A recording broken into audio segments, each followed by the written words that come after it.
레위기 19장 1절, 2절, 우리 한 절, 우리 두 절밖에 안 되기 때문에 우리 같이 한 목소리로 읽도록 하겠습니다. 여호와께서 모세에게 말씀하여 이르시되 너는 이스라엘 자손의 온 회중에게 말하여 이르라. 너희는 거룩하라. 이는 나 여호와 너희 하나님이 거룩함이니라. 아멘. 할렐루야. 다시 만나서 반갑습니다. 우리 주변을 보니까 참 계절이 변하고 있음을 실감하고 있습니다. 너무 아름다운 이 알록달록한 이 단풍의 시즌. 이 시즌이 지나고 나면 분명히 추운 겨울이 우리 눈앞에 다가올 것입니다. 이처럼 인생에도 사계절이 있는 것 같아요. 봄, 여름, 가을, 겨울. 한번 여러분은 어느 계절에 있는지 한번 생각해 보셨나요? 봄처럼, 아니면 여름처럼, 아니면 가을처럼, 아니면 겨울처럼. 지금 어느 계절에 여러분들은 계신가요? 중요한 것은요, 계절에 이렇게 변할 줄 모르지만, 우리 인생도 계절처럼 이렇게 변할 줄 모르지만 변하지 않는 것이 있는데, 그것은 바로 하나님의 사랑, 하나님의 은혜입니다. 우리 나무를 보게 되면요, 특별히 나무의 나이테를 보게 되면 계절이 어떻게 흘러왔는지를 흔적을 볼 수 있습니다. 추울 때는 더 단단하게 간격이 좁고요, 따뜻할 때는 간격이 넓고요. 그런 거 볼 수 있는 것처럼 우리 사계절의 인생 속에서도 분명히 힘들고 어려울 때도 있었고, 감사할 많은 일들이 있을 때도 있었고요, 또 따스한 봄날을 기다리는 그런 때도 있었을 것입니다. 그런 인생 속에서 분명히 우리 삶도 하나님과 함께한 그런 흔적들이 있을 것이에요. 그래서 우리 이런 시간들을 보내시면서 그냥 보내지 마시고 하나님이 나와 어떻게 함께 하셨는지, 그런 흔적들이 있는지를 한번 돌아보시고, 그런 흔적들로 인해서 다시 한번 우리의 삶이, 우리가 살아가는 목적과 방향이 어디인지를 좀 돌아볼 수 있는 그런 시간이 되었으면 너무 좋을 것 같습니다.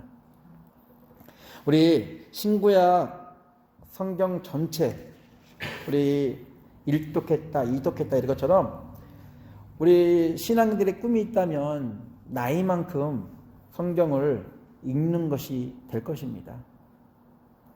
그만큼 나이에 맞게 최소한 그 정도는 해야 된다라고, 또 그렇게 해야 될 희망을 갖고 참 많이 부단히 노력을 합니다.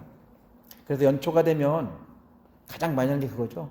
금식도 해보면서 성경 읽기, 성경 일독음 해보자 라고 많이 시도를 합니다. 그러나 많은 분들이 그렇듯이 구약부터 시작하면 꼭 어려움에 봉착하는 구간이 있어요. 여러분은 어디에서 진도가 나가지 않고 머무르거나 아니면 여기는 건너뛰고 싶다 하는 그런 구간이 있나요? 우리 많은 분들이 얘기하기를 오늘 읽은 이 레위기, 이 책이 가장 힘든 책이라고.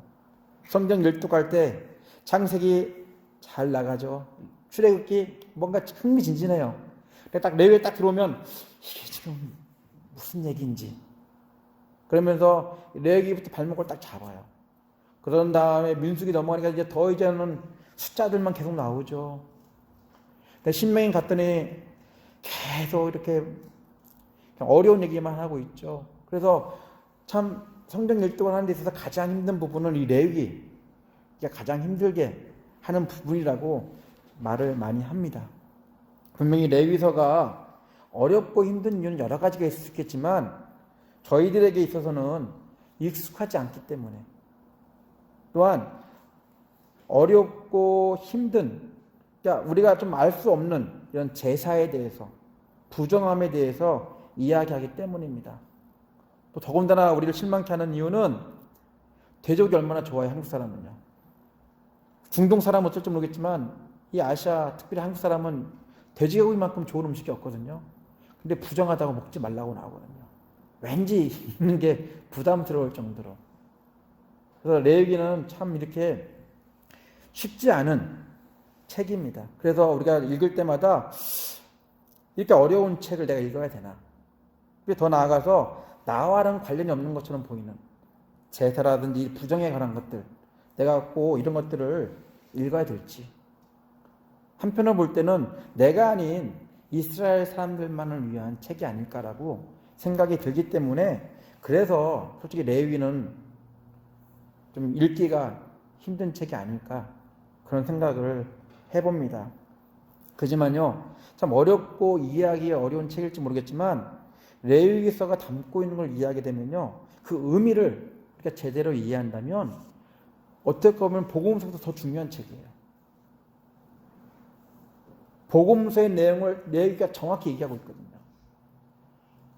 예수 그리스도의 그런 사역을 통해서 보여주고자 하시는 것이 레위기에서 말하고 있는 오늘 주제처럼 거룩하신 하나님이 누구신지, 또 우리가 어떤 삶을 살아야지만 거룩한 하나님을 만날 수 있고 하나님과 관계를 맺을 수 있는지, 그 얘기를 레위기에서 하기 때문에 레위기는 참 유익한 책입니다. 다시 한번 우리 오늘 말씀을 들으시고 집에 가셔서 우리 이번 한 주 레위기서를 한번 쭉 읽어보시기 바랍니다.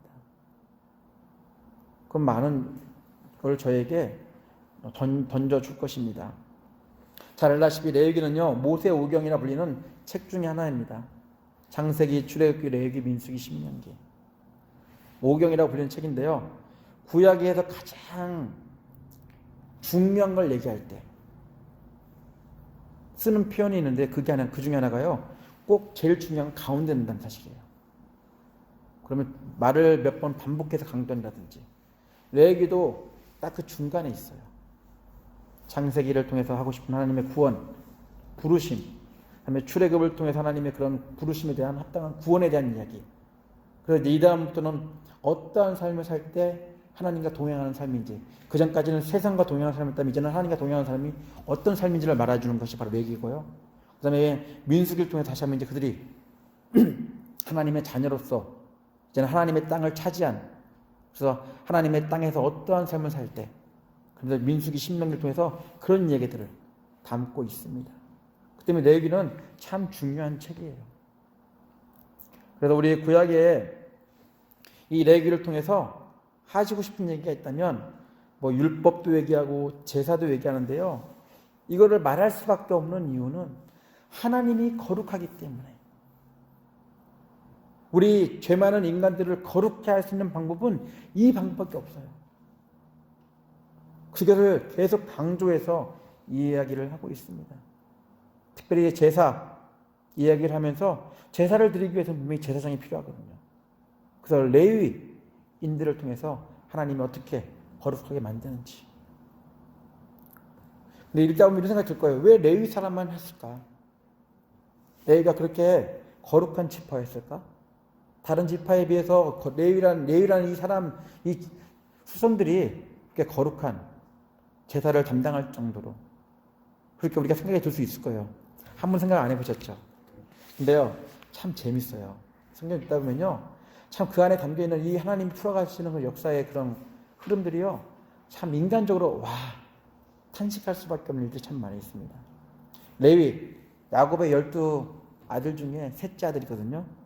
근데 중요한 거는 야곱이 결혼하고 싶지 않았던 레아, 야곱이 좋아했던 사람은 라헬이거든요. 근데 레아에게서 난 아들이에요. 이미 있다면 알겠지만 그런 좀 뭔가 모르게 야곱은 자녀들 가운데서 좀 관계를 두었던 것 같아요. 한 행동을 보게 되면요. 그래서 이 레위는 우리 레아가 난 우리 아들입니다. 그래서 같이 이제 형을 만난 다음에 이제 행동을 할 때 유목 생활을 하면서 세겜 지역을 방문을 해요. 근데 가나안 땅이고 이방인입니다. 그런데 그 지역에 방문했는데 또 참 희한하게 레아가 난 딸이 있었는데 그 딸 이름이 디나입니다. 이 디나가 그냥 세겜 지역의 여자들을 구경하기 위해서 어떻게 복장을 꾸몄는지 어떻게 사는지 보고 싶어서 나갔다가 거기 추장 아들한테 강간을 당해요. 그래서 이 일을 알고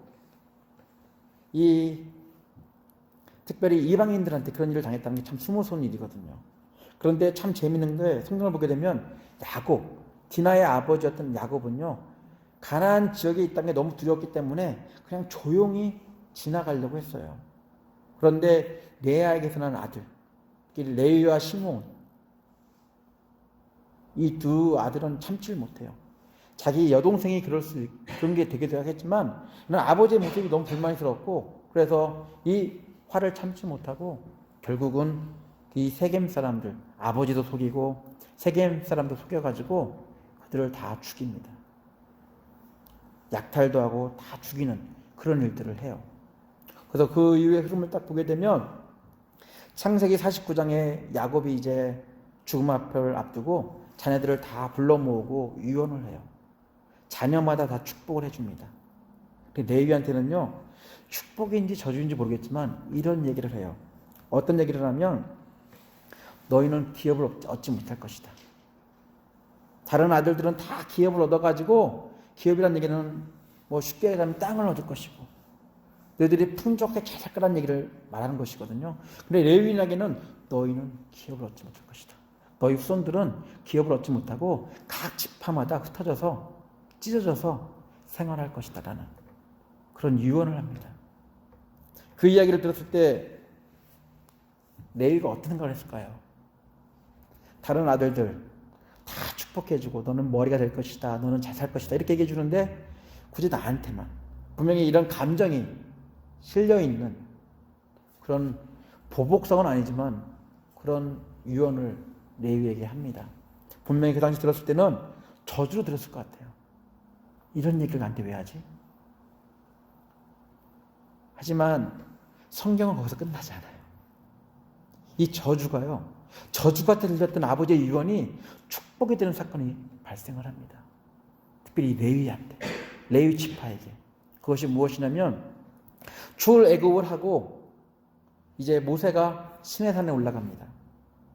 그래서 십계를 받는 그 상황 가운데 밑에 아래에 있던 사람들이 모세가 안 내려오니까 기다리다 모태가 이제는 그 안에서 금송아지를 만들어요.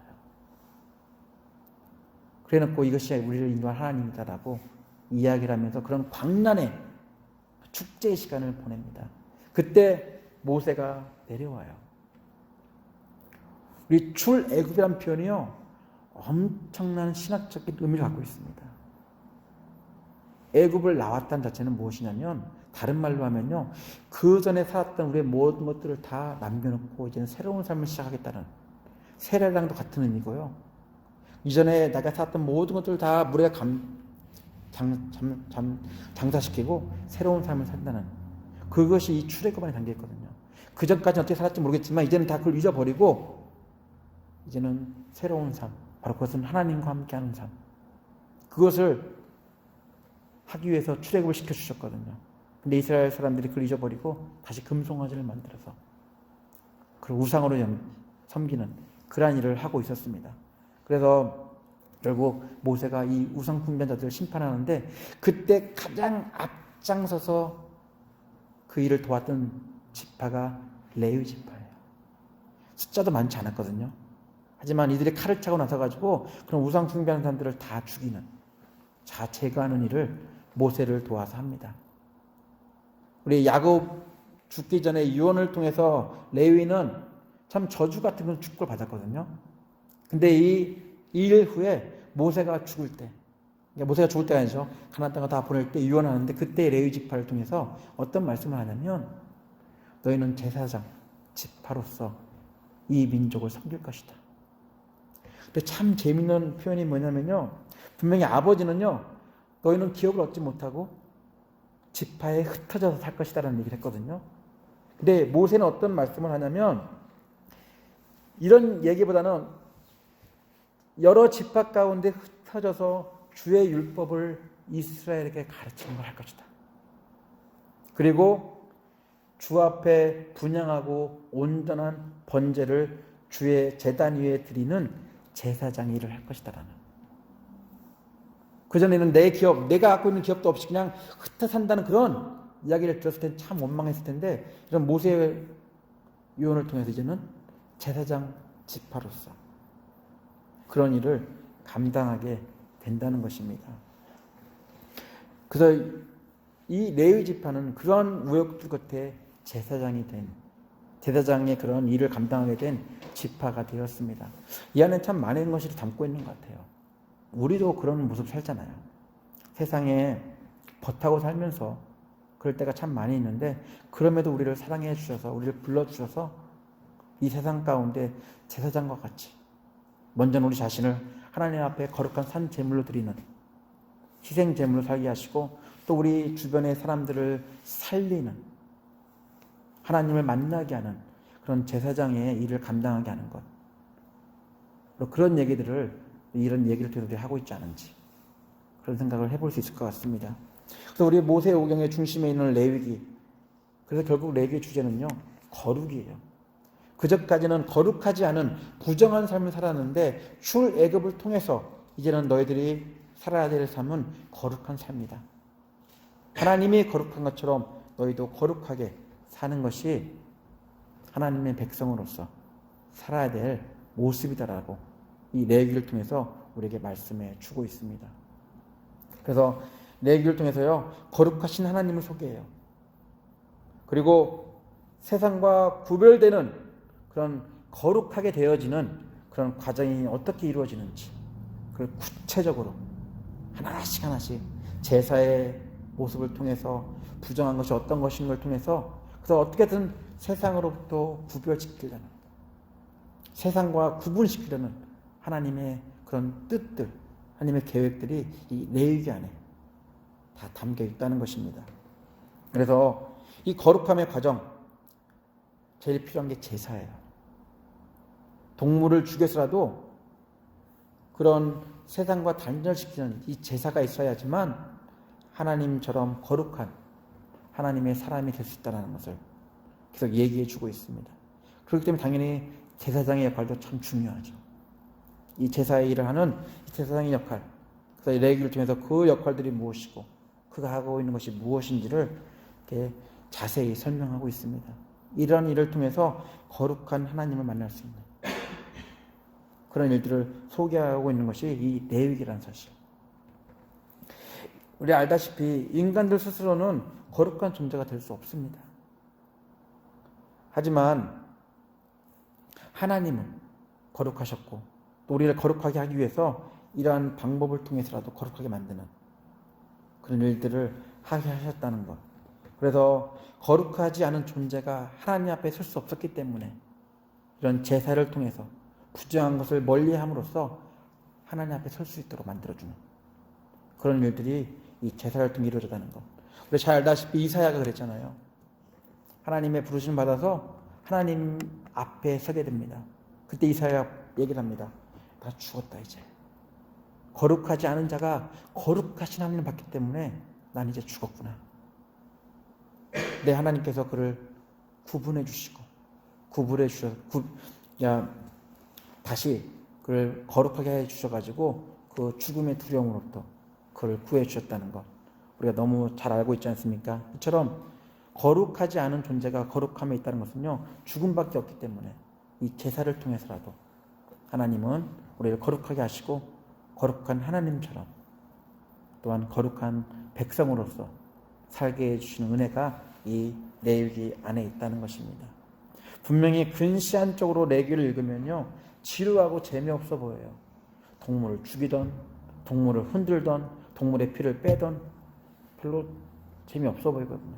하지만 거시적인 관점으로 레위기를 읽다 보면요, 레위기의 내용이 단순히 이스라엘을 거룩하게 만드는 그런 차원의 이야기가 아니라 그걸 넘어선 온 인류를 거룩하게 만들려는, 온 인류가 하나님의 자녀, 거룩한 하나님의 자녀 삼으려는 하나님의 구원 계획이 그 안에 있었다는 것. 그것을 우리가 레위기를 통해서 볼 수 있습니다. 레위인들에게 국한되었던 이 제사의 일을 이제는 우리 모두가 그를 감당할 수 있게 되었다는 것. 더 정확하게 제사장이 어떤 역할을 감당하는 것이고 무슨 일을 하는 것인지, 그걸 통해서 우리도 이제는 어떤 모습으로 어떤 삶을 살아야 되는지를 분명히 말씀해 주고 있다는 것입니다.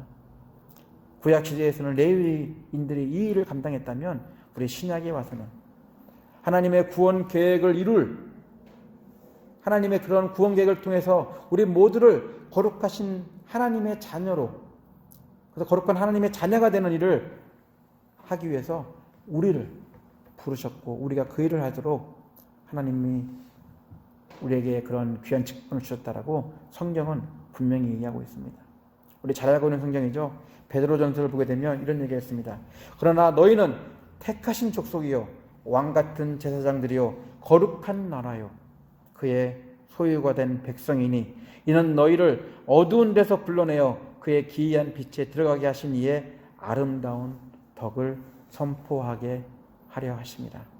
너희가 전에는 백성이 아니더니 이제는 하나님의 백성이요 전에는 국류를 얻지 못하였더니 이제는 국류를 얻은 자니라. 이렇게 분명하게 말씀하고 있습니다. 하나님의 구원 계획에 따라 부르심을 받은 이들은 세상에서 출애굽하게 하신 뒤에 가나안에 들어가기 앞서 거룩한 백성, 거룩한 제사장 나라 만들기 이 프로젝트를 우리 레위기는요 시내산 안에서 있었던 내용들만 있거든요. 길지가 않아요. 아주 짧은 근데 되게 길게 써있기 때문에 오랫동안 진행된 것 같지만 시내산에 머물 동안에 하나님께서 명령하신 것들이거든요. 그래서 이 프로젝트를 통해서 광야 생활을 지나면서 가나안 땅에 들어가기 전까지 이 가나안 땅이 거룩한 땅인데 하나님 보시기에는 거룩하다고 명명된 땅이기 때문에 이 거룩한 땅에 들어갈 거룩한 자녀 만들기 작업을 하셨는데 이 레위기를 통해서 그것이 어떤 것인지를 설명하고 있다는 것입니다.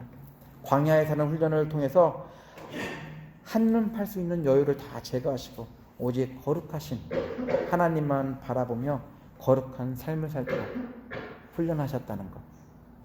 그것이 레위기의 주된 내용일 것입니다. 그래서 우리도 역시 출세상을 하고 이제는 우리 하나님 나라 다시 하나님 나라에 들어온 거룩한 하나님의 자녀로서 하나님을 기쁘시게 하는 그런 삶을 사는 것이 마땅한 삶일 것입니다. 하나님은 분명하게 우리 레위기를 통해서 말씀하셨는데 어떤 내용이 있냐면요. 한번 같이 한번 보시겠습니다. 레위기 우리 18장입니다. 레위기 18장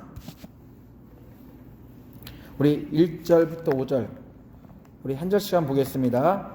레위기 18장 1절부터 5절까지 한 절씩 교독하겠습니다. 여호와께서 모세에게 말씀하여 이르시되 너희의 이스라엘 자손에게 말하여 이르라 나는 여호와 너희의 하나님이니라. 너희는 너희가 거주하던 애굽 땅의 풍속을 따르지 말며 내가 너희를 인도할 가나안 땅의 풍속과 규례도 행하지 말고 너희는 내 법도를 따르며 내 규례를 지켜 그대로 행하라. 나는 너희의 하나님 여호와이니라. 같이 읽습니다. 너희는 내 규례와 법도를 지키라. 사람이 이를 행하면 그로 말미암아 살리라. 나는 여호와이니라. 분명하게 말씀하셨어요. 출애굽이 다른 게 아니에요. 애굽의 것들을 다 버리는 따르지 않는 그런 것들이 출애굽하는 모습일 것입니다.